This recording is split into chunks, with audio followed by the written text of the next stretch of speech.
जय श्री कृष्णा, राधे राधे। भक्तों, आज मैं आपको सुनाने वाली हूँ रविवार की कहानी, सूर्यदेव की कहानी। आप जब भी वीडियो देखें पूरा देखें। पूरी कहानी सुनने से सूर्य भगवान मनवांछित फल देते हैं। भगवान सूर्य को लाल फूल बेहद प्रिय है, इसलिए इस दिन भगवान सूर्य की पूजा लाल रंग के फूलों से करनी चाहिए।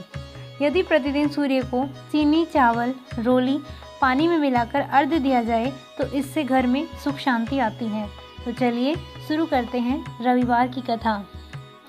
एक बुढ़िया थी। उसका नियम था प्रति रविवार को सवेरे ही स्नान आदि कर पड़ोसन की गाय के गोबर से घर को लीपकर भोजन तैयार करके भगवान को भोग लगाती और स्वयं भोजन करती थी। ऐसा व्रत करने से उसका घर धन धान्य और आनंद से पूर्ण रहता था। इस तरह कुछ दिन बीत जाने पर उसकी पड़ोसन विचार करने लगी कि यह वृद्धा सर्वदा मेरी गऊ का गोबर ले जाती है, इसलिए अपनी गऊ को घर के भीतर बांधने लग गई। बुढ़िया के गोबर न मिलने से रविवार के दिन अपने घर को ना लीप सकी, इसलिए उसने ना तो भोजन बनाया और ना ही भगवान को भोग लगाया तथा स्वयं भी उसने भोजन नहीं किया। इस प्रकार उसने निराहार व्रत किया। रात्रि हो गई और वह भूखी सो गई। रात्रि में भगवान ने उसे स्वप्न दिया और भोजन न बनाने तथा भोग न लगाने का कारण पूछा। वृद्धा ने गोबर न मिलने का कारण सुनाया। तब भगवान ने कहा कि माता, हम तुमको ऐसी गऊ देते हैं जिससे सभी इच्छाएं पूर्ण होती हैं, क्योंकि तुम हमेशा रविवार को गऊ के गोबर से घर लीपकर भोजन बनाकर मेरा भोग लगाकर खुद भोजन करती हो। इससे मैं खुश होकर तुमको यह वरदान देता हूँ तथा अंत समय में मोक्ष देता हूँ।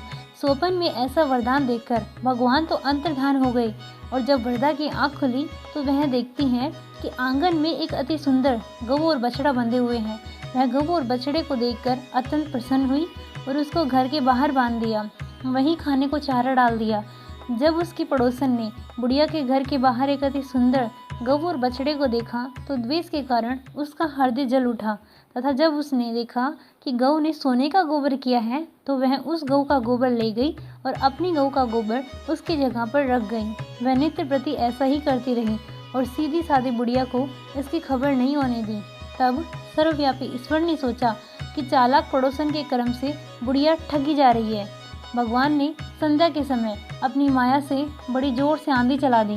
बुढ़िया ने अंधेरे के भय से अपनी गऊ को घर के भीतर बांध लिया। प्रातःकाल उठकर जब वृद्धा ने देखा कि गऊ ने सोने का गोबर दिया है तो उसके आश्चर्य की सीमा न रही और वह प्रतिदिन गऊ को घर के भीतर बांधने लगी। उधर पड़ोसन ने देखा कि बुढ़िया गऊ को घर के भीतर बांधने लग गई और उसका सोने का गोबर उठाने का बस नहीं चला तो वह ईर्ष्या से जल उठी और कुछ उपाय न देखा तो उस देश के राजा की सभा में जाकर कहा कि महाराज, मेरे पड़ोस में एक वृद्धा के पास ऐसी गऊ है जो आप जैसे राजाओं के योग्य है। वह नित्य सोने का गोबर देती है। आप उस सोने से प्रजा का पालन करिए। वह वृद्धा इतने सोने का क्या करेगी। राजा यह बात सुन अपने दूतों को वृद्धा के घर से गऊ लाने की आज्ञा दी। वृद्धा प्रातः ईश्वर का भोग लगा भोजन ग्रहण करने ही जा रही थी कि राजा के कर्मचारी गऊ को खोलकर ले गए। वृद्धा काफी रोई चिल्लाई, किंतु कर्मचारियों के समक्ष कोई क्या कहता। उस दिन वृद्धा गऊ के वियोग में भोजन न खा सकी और रात भर रो रो कर ईश्वर से गऊ को पुनः पाने की प्रार्थना करती रही। उधर राजा गऊ को देखकर बहुत प्रसन्न हुआ, लेकिन सुबह जैसे ही वह उठा सारा महल गोबर से भरा दिखाई दिया। राजा यह देखकर घबरा गया। भगवान ने रात्रि में राजा को स्वप्न में कहा कि गाय वृद्धा को लौटाने में ही तेरा भला है। उसके रविवार के व्रत से प्रसन्न होकर मैंने उसे गाय दी थी। प्रातः होते ही राजा ने वृद्धा को बुलाकर बहुत से धन के साथ सम्मान सहित गऊ बछड़ा लौटा दिया। उसकी पड़ोसन दुष्ट बुढ़िया को बुलाकर उचित दंड दिया।